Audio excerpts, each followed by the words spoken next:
Probability is complex. It can make or break your game by making you fall into the abyss of its statistical illusion. The comparison to illusion is apt, even though you know that your eyes are deceived, but you tend to rely on your brain's assessment. Such probabilities emphasize how crucial it is to check that you're satisfying the assumptions of statistical analysis before testing the results. A famous case of it is the Monty Hall problem. This is a probability puzzle named after Monty Hall, the original host of the TV show Let's Make a Deal. It's a famous paradox that has a solution that is so absurd most people refuse to believe it's true. Suppose you are on a game show and you are given the choice of 3 doors. Behind one door is the prize, behind the others goats. The prize is behind one of the closed doors, but you don't know which one. You select a door and state it out loud. Now Monty, who knows all the items behind the door, opens one of the 2 unselected doors, which obviously has a goat behind it. Now you know that the prize is either behind the door you chose or the one left.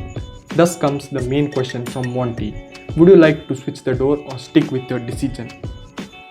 The majority of people assume that both the doors are equally like to have the prize.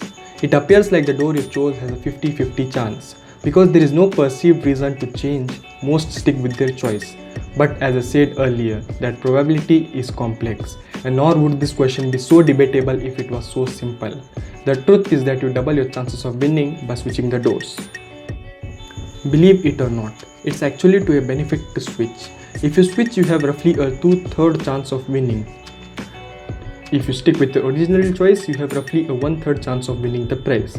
This fact has been approved over and over again with a plethora of mathematical simulations.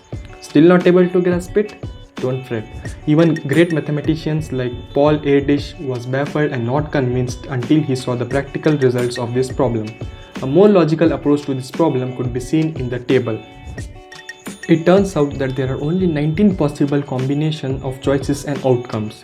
Not switching results in 33% chance of winning, whereas switching doubles the chance to 66%. The first row shows the scenario where you pick door 1 and it turns out to be the one with the prize behind it. In this case, you switch, you lose, or stick with your original decision and win. For the second row, you pick door 1 and the prize is behind door 2. Here you switch from door 1 to door 2, you win, or you stay, you lose. The table shows all the potential situations. We just need to count up the number of wins for each door strategy. The mathematical approach to this problem is through the Bayes theorem, which is a way to figure out conditional probability. Let's assume you pick door 1 and then Monty shows you goat behind door 2. In order to use Bayes theorem, we need to first assign an event to A and B. Let event A be that the prize is behind door 1. Let event B be that Monty opens up door 2 to show the goat.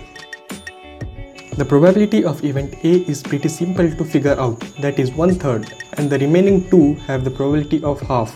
Here's when conditional probability comes into the picture, which makes getting the probability of B in the denominator a little trickier.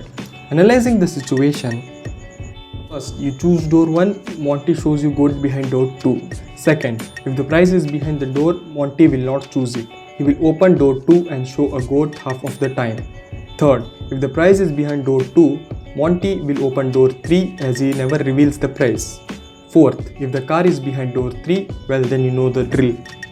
As Monty has opened door 2, you know the prize is either behind door 1, which is your selection, or behind door 3. The probability of the prize being behind door 1 is 1/3. This means that by the law of probability, the chances of the prize being behind door 3 is 1 minus 1 by 3, which is equal to 2 by 3, and that is why you switch. Another reason why this problem baffles a large number of people is the small numbers. Let's look at the same problem with 100 doors instead of 3. You pick a random door. Instead of one door, Monty eliminates 98 doors, which he knows are the ones with no prize behind them. You are now being presented with a filtered choice in comparison with the wild guess you made. It should be clear that now your odds are much better if you switch. The reason why this problem gained attention is due to the media furor. Wo Savant, one of the early pioneers in decoding this problem, wrote in a first column on the Monty Hall problem that the player should switch. She received innumerable letters from her readers, the vast majority of which disagreed with her, but eventually she proved out to be right. In his book, The Power of Logical Thinking, cognitive psychologist Massimo Piatelli Palmieri writes, "No other statistical puzzle comes so close to fooling all the people all the time.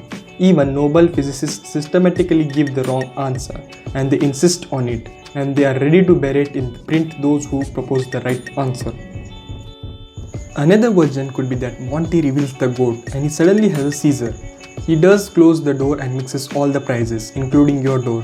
Does switching help? The answer to this is no. Monty started to filter but never completed it. You have 3 random choices, just like the beginning. Hence, this version could be ruled out of the statistical circle.